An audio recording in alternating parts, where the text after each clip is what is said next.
This is something that I didn't say out loud for a long time. And from outside, my life looked fine. I was working, I was providing, I was handling all my responsibilities. And I was showing up every day like a man's supposed to, right? But if you ask anyone around me, they would say, you know what? That brother, he's doing real good. But internally, I just didn't feel good. And you know what? That's really hard to admit because it's not like anything was technically wrong, but something inside just did not feel aligned. There were nights that I would sit quietly, sometimes in the car before going inside my home. And sometimes I'm laying in bed and just feel disconnected. Now, I didn't feel disconnected from my family, but I feel disconnected from myself. Like I was playing this role, like I was playing a character in a movie. Like I had responsibilities, but I had no clarity. And it's like I was carrying this weight that was on me. I didn't know that it would feel so heavy. And I never said this out loud because you know what? As men, we don't usually say those things out loud. You know what we do? We just continue to grind. We continue to push.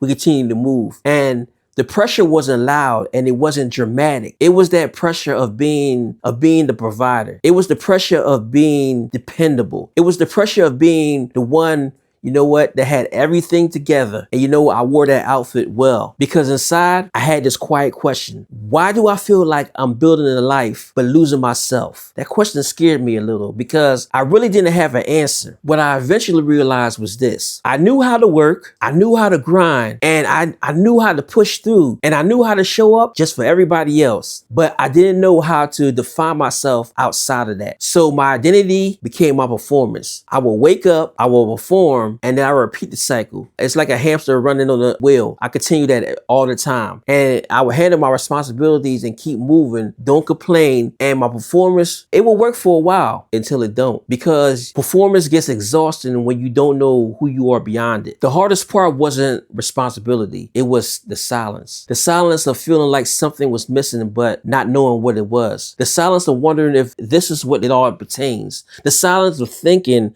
if I'm doing everything right, then why don't I feel right? You can't really say that out loud because you know what? On paper, you're blessed. On paper, you're responsible. On paper, you're doing what a man's supposed to do, right? So what you do? You just swallow it and continue to grind. You continue to keep going. But here's what I had to admit to myself. I built roles. I built responsibilities. I built those expectations, but I never built identity. I let responsibility define me. I let my work define me. I let those expectations define me. But I never slowed down long enough to ask myself, who am I beyond what I do? And when you skip that question long enough, you start feeling lost. Not in life, but you feel lost in yourself. If you ever felt that, you're not weak, you're not ungrateful, you're not even crazy. You just might be carrying roles without identity or without a clarity. And that's an internal identity struggle. It's most common than men want to admit. And so what we do, we just don't even talk about it. And I didn't share this to teach you today. I shared it because I know what it feels like to quietly question yourself while you're still showing up every day. And if that's you, I want you to understand this, bro. You're not alone. We're going to keep unpacking this because, you know, identity isn't something that you stumble into. And most men, what they do, they inherit it. And few men ever stop long enough to build it. So I want you to stay with me.